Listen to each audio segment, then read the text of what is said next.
Alright, so I'm going to answer all your questions. All of our personal feelings, they are the reason for all of our problems. And when you think about life,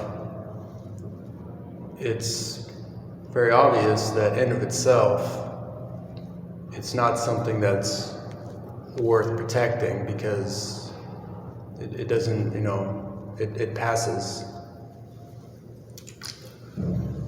So the mission really becomes and is putting down all of our notions, and then you experience the actual order of life, and that order is infinite. It's an infinite intelligence.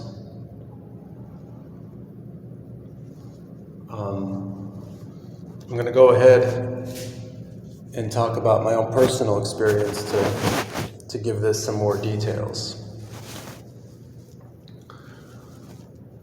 I was born in Moldova, in Kishinev, and I came to Minnesota in 1991 when I was 6 years old. For me personally, a lot of it coming from my parents, I always had kind of and I think children do anyway, for me it was pretty early on, it was a conscious awareness that, I wanted to know what everything was really all about. I wanted to understand things.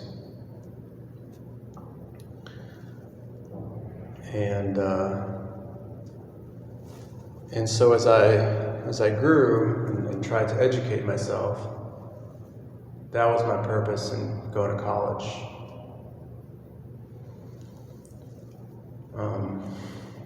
In college, I studied classical European history, and it was very interesting, but definitely didn't get at the fundamental questions that I had. Then I got this kind of weird disorder where I stopped producing saliva, and there was no reason for it, so eventually a doctor suggested that I try meditation because he said there was a link to, there was a mind-body type of connection. I took a Zen meditation class, and in the class, the first thing the teacher said was similar to what I just said, that all of our personal feelings and such, they're not really based in anything. Sitting there quietly in meditation with my eyes closed, in the dark, no sound, you could experience that whatever thoughts or things came up, they were just their own thing. They didn't really necessarily reflect who I was inherently as a person. And so you experience the truth of what he said. So at that point, that was a much deeper understanding that couldn't really be compared to anything else that I had learned up to that point. And so being who I was and what my intent and goal was, I decided that I would start studying meditation to really get the answers, ultimate answers.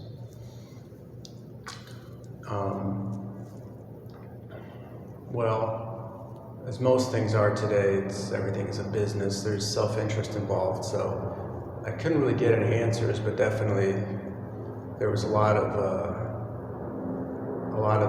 outlets to try to take your money in exchange for so-called teachings, which were just as confusing and disconnected as everything else.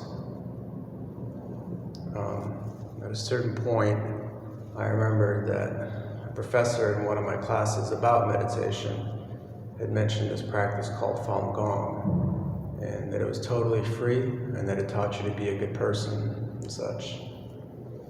And I looked it up, and I could see, there are only 5 kind of Chinese yoga exercises, and 4 exercises and 1 seated meditation, and that, in those 5 simple exercises, everything that I'd been learning in the last couple of years about meditation and yoga and martial arts, it was all in there. And then I opened up the book, and on the first page it said that the fundamental principle of the cosmos is truthfulness, compassion, and forbearance. And I knew that this was the deepest, most profound, ultimate understanding that could ever be imparted. At that point, I understood that mind and matter is the same thing. It's both physical, because when you think, energy and electrons and such go through your brain, and you're the one who decides, the intensity of it, the direction of it, what parts of the brain it goes through. So you are independent of your body, and you are the actual you, your consciousness is, and it's a physical entity.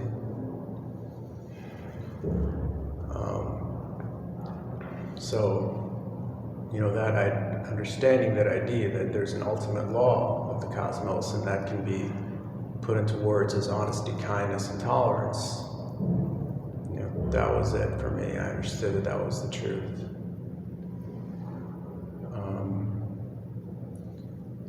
Let me see. Anyway, it works on so many different levels,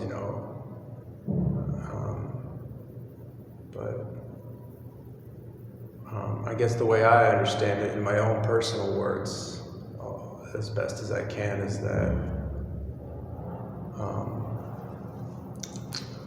truthfulness is just what is. It's objectively. Kindness is its nature. It's orderly and infinite, and in of itself, it serves to grow things and facilitate things and such. And then forbearance or tolerance and such is just the fact that it exists from moment to moment. That's how I understand it in my own words. But you can understand it in however you want. Being a good person facilitates growth and perseverance, and being able to accomplish things and learn things and such, and pierce through misperceptions. That's another way I can put it. However you understand it,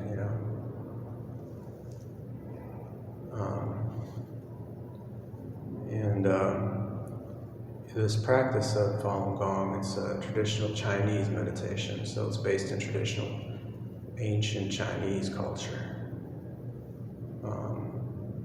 So there were a lot of concepts that were lost upon me, not just because they were Chinese, but also because they were ancient. Put into modern words, talking about different dimensions, also talking about different types of entities and beings, celestial beings, other types of beings. And at that point, I had no frame of reference for it. I'd never been introduced to such concepts, so I didn't really even understand what that meant. But because of what I read there on the first page, I knew that, everything in the book was the truth. One thing that at first kind of confused me was that in the first chapter or lecture, it mentions homosexuality as a sin akin to, all other sins, akin to taking life and arson and such. I didn't understand why that was such a big deal.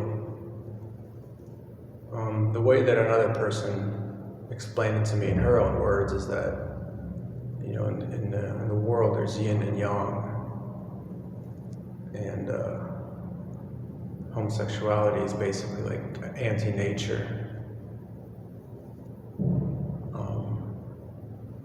maybe the way I understand it is that sex is meant for procreation, and sex in of itself without any purpose is a sin. And if that's what your life is about, then that really is kind of just an ultimate abomination. So I understood it from more of a physical perspective. Anyway, so I started to practice Falun Gong, and yeah, indeed it does basically stress being a good person. In my own words, the point is character. You know, building your character raises your level, raises your consciousness, and character is based on this principle of honesty, kindness, forbearance.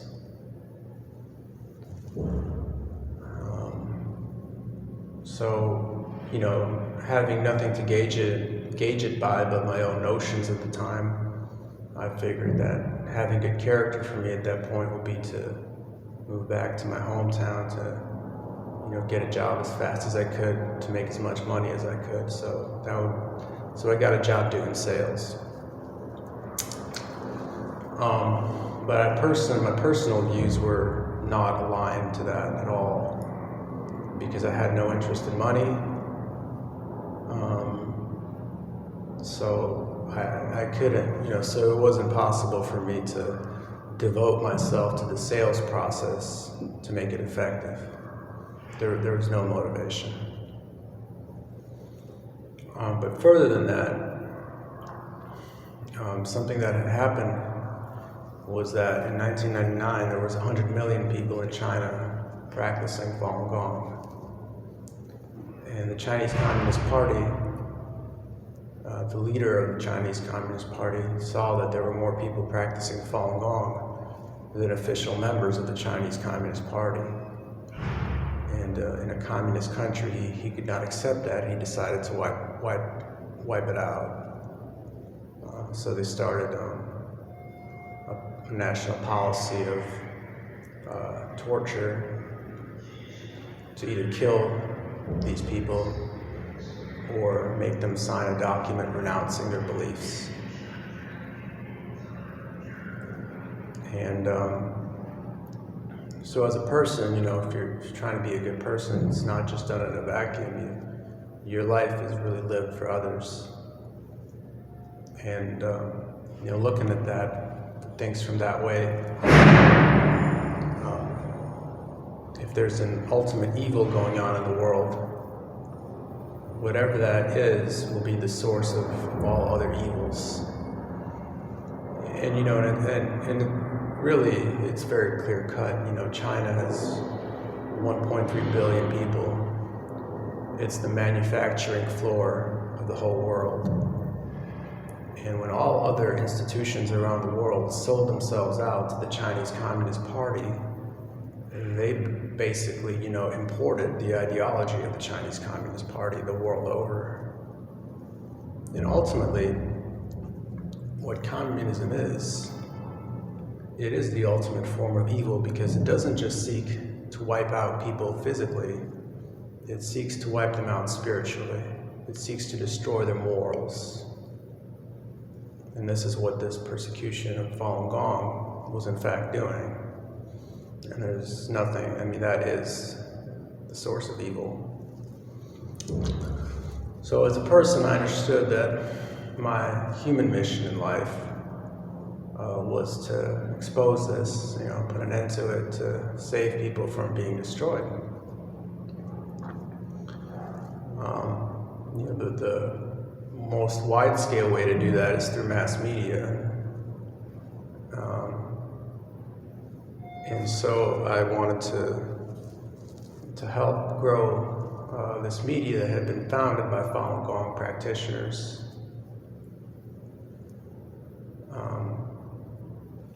Now, at that point, I found out that people, whoever they may be, just like myself, whatever wisdom they get, they can only gauge it through their understandings at that point, you know?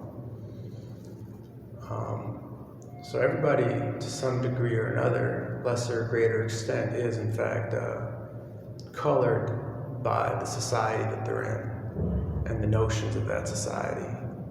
Even if some of those things are wrong and they know them to be wrong, to one extent or another, you're still going to be affected by your surroundings, and that's just, it's just it. People today are very scared. They live for their fears.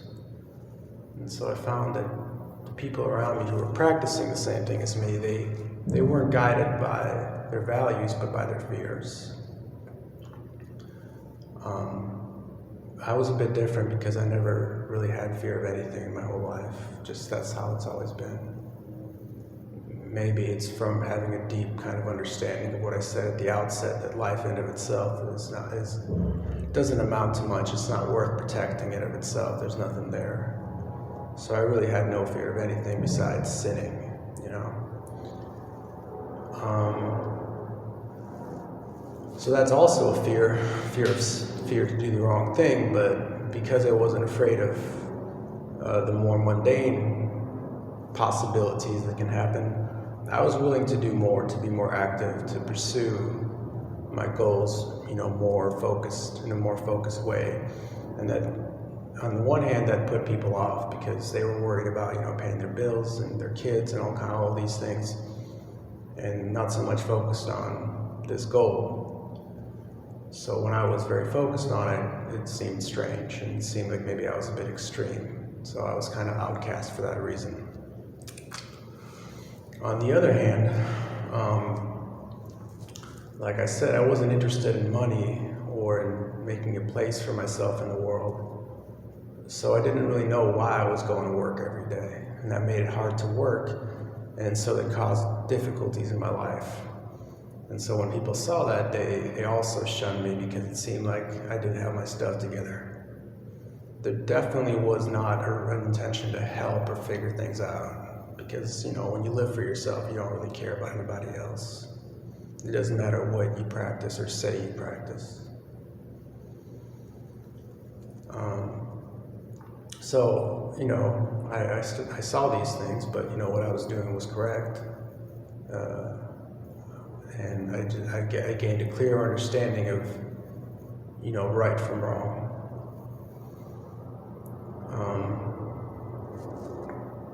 One thing that the teacher in my practice said, in my own words, is that, you know, if you want to make a company grow or something like that, you should focus on the quality of the product.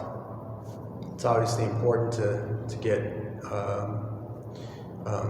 you know, investment funds, you know, to operate the thing. But if you focus on the quality of the product, that will come easier or in of itself, or, you know, quicker, you know. So I wasn't so much focused on trying to do sales at that point. And as far as the quality of the product, like I said, you know, to me it seemed very like people didn't really know what they were doing. They were just trying to copy what everybody else was doing, but nobody else was putting out the truth. You know, they were all just trying to make a buck or facilitate their own agendas. So I couldn't really stand behind the product. And when I tried to talk about things from a real honest perspective, honest to the best of my ability, my own personal ability, you know, it didn't conform to the way people write and communicate. So, you know, these people not, like I said, really understanding what they were doing, having a real passion for it in of itself, aside of any goals or ideas, you know, it wasn't accepted by anybody, even though, you know, it was acknowledged that, you know, what I did was pretty good. In just so many words, just to make a long story short. So I was in Minnesota, and I wanted to move to New York City to where this company was. But I didn't really see how I could achieve these goals.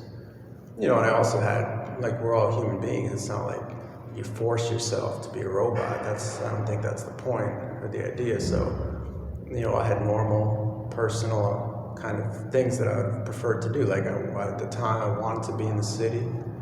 I wanted to get married. and I wanted to write.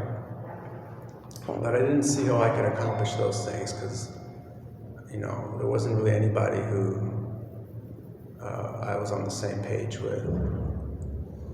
Well, another thing I'd always wanted to do at that time was to be a soldier.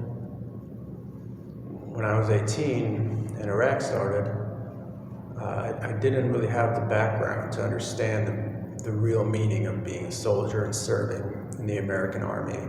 I just understood that, combat is a lot of fun and such, just like any boy pretty much understands. So I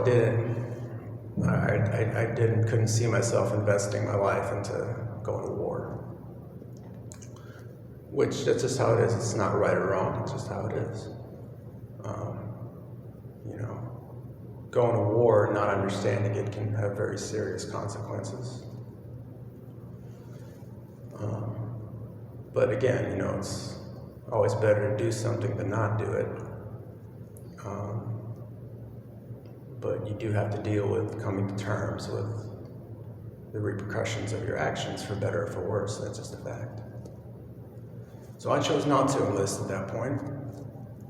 And by the time that I was 27 and a spiritual man, I could see that values kind of are the ultimate truth and power and force, and there's no fear of anything if you know what's right and wrong. And if you make the decision for yourself that this is what I believe is right, this is what I believe is wrong and such. So I had absolutely, I had 100% motivation to go to war, because my country was at war, and here was my chance to be a part of it, basically, and that's as simple as that. So I enlisted in the Army, in the infantry, and I went to boot camp, and they taught me all the basics of infantry in the 3 months that I was there. But I knew pretty quickly after the beginning of it that this was the best thing I'd ever done in my life. But to be doing this for another 4 years and actually doing it, there would really be no point to it, because the real threat to people is not terrorism, it's destruction of morals, and that's what the Communist Party was after. So I could see that it wouldn't be worth my while to stay in and actually go to war and fulfill my contract, my terms of service, and just how it was. So I told them as much, and they said, well, if you don't want to be here, then you can go. So I left, came back home, and the Army totally changed my perspective on things. It gave me 100% confidence in myself and an understanding how things actually work in real time. So I just packed up, moved to New York, met some folks just randomly, got a job working at one of the media companies that I'd mentioned before, met my wife. Things really moved along instantaneously.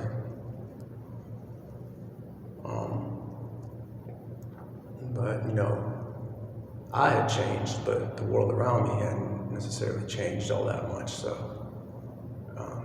the product was what it was, which I just talked about before, and I didn't really know how to deal with that. Everybody was 100% focused on appearance and had no notion of substance. So I came off a bit weird, and again, that causes difficulty in your personal life and such.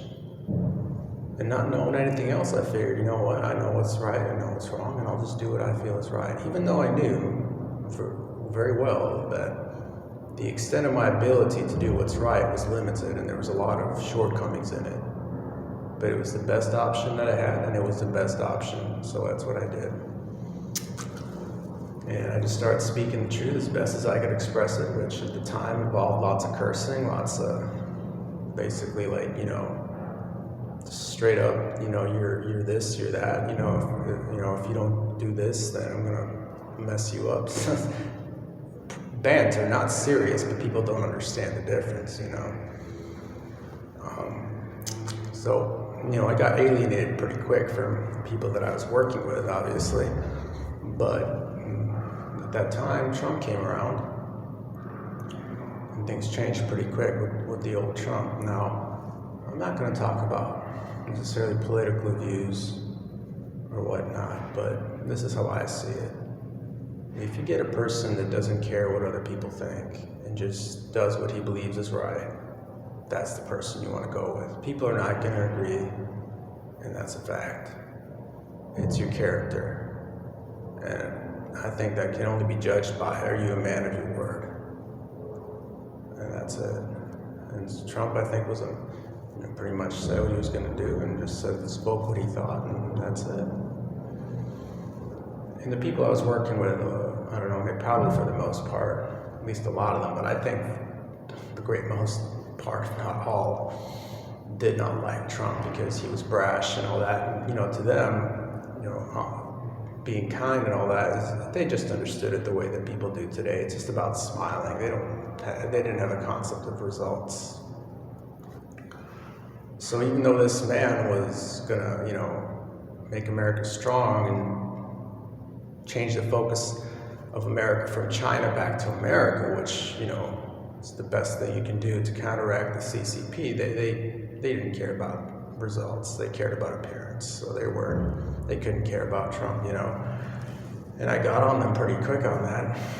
Nobody listened or whatever. I went to jail because I got too intense and pushing the point. I was never violent, but in my speech I was pretty direct. Like I said before, I'm gonna mess you up because you are hurting the people around you by pushing out the same garbage that everybody else is. Again, it's banter to make a point, but people don't understand, so I went to jail for pushing it a bit too far. Well, anyway, Trump got elected, and when people saw what's what, they all made a 180-degree turn and went conservative, pro-Trump, pro-America and such, Still being completely clueless as to any substance, they just followed the trends. And for me personally, I did have to take a step back. It wasn't because of what anybody else did, but because, like I said before, I knew that there were shortcomings in my approach, but I did the best that I could. And I saw that the best way to go about things is to not react. You do what you believe is right, but you don't have to react. And when I stopped reacting to things changed quite a bit, and I calmed down. I wasn't perturbed by things. I experienced that, caring about people, whoever they are, for the person, him or herself, and it doesn't matter what he thinks. And so things moved along again.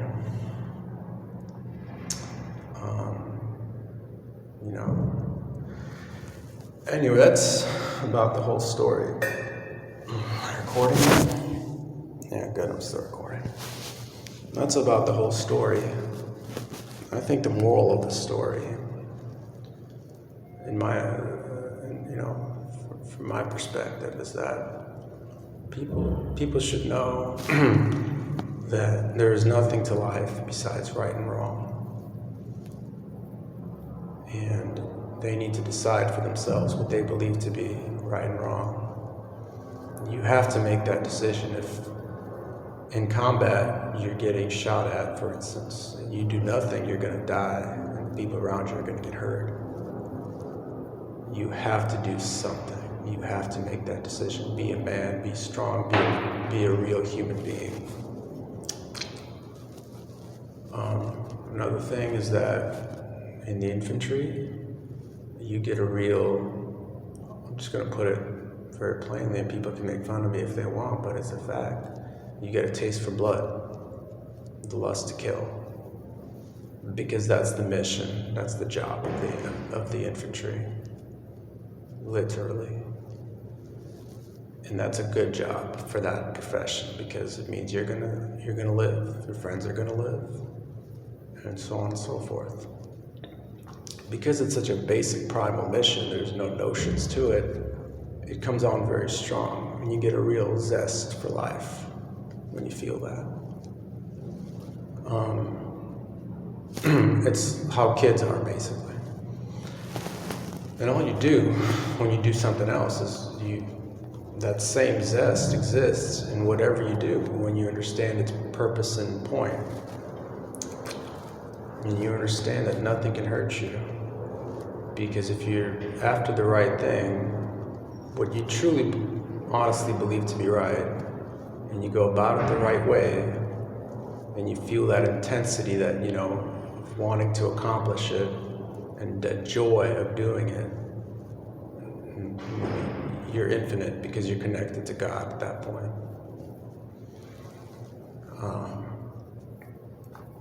Pain is fun. I don't know anybody else that understands that besides people that have served, because, when you serve, it's pain. When you're in the ground and you're cold and all that, it's all pain. But it's so much fun. You feel yourself growing as a human being, accomplishing the mission. It's literal fun.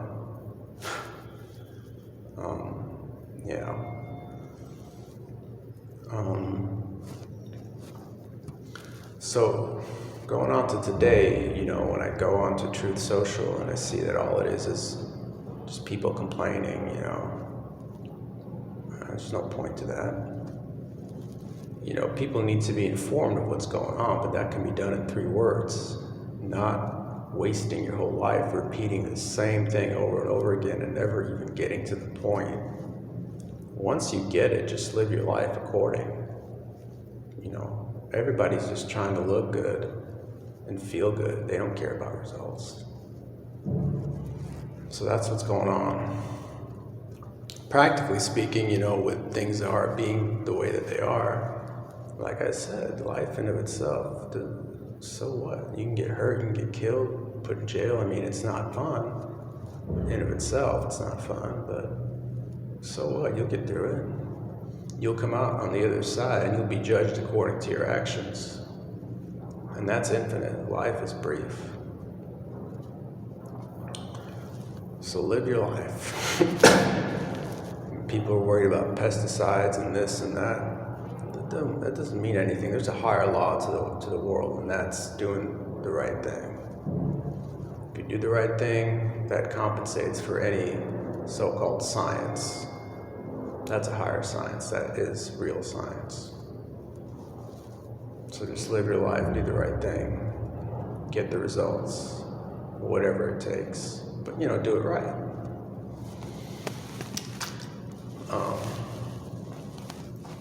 Make a commitment, a conscious commitment to wake up and do things according to the truth every single moment. That is fail-safe. There is suffering involved, but that is results at the end of the day. Everything else that doesn't include pain and discomfort is just leading to more pain and discomfort endlessly.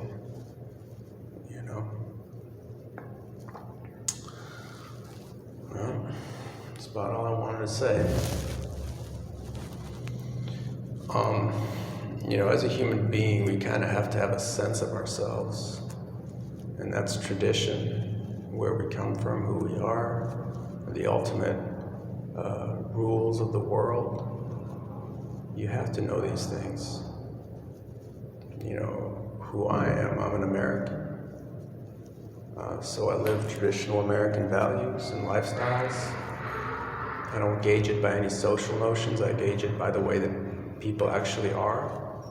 And I imitate and act and am the people who are the real human beings, the real men and women and whatnot, whatever, of this world, which is the American, countryman, so to speak, the redneck. It's just an example, It's the values that are exhibited in that. It's got nothing to do with any specific group of people.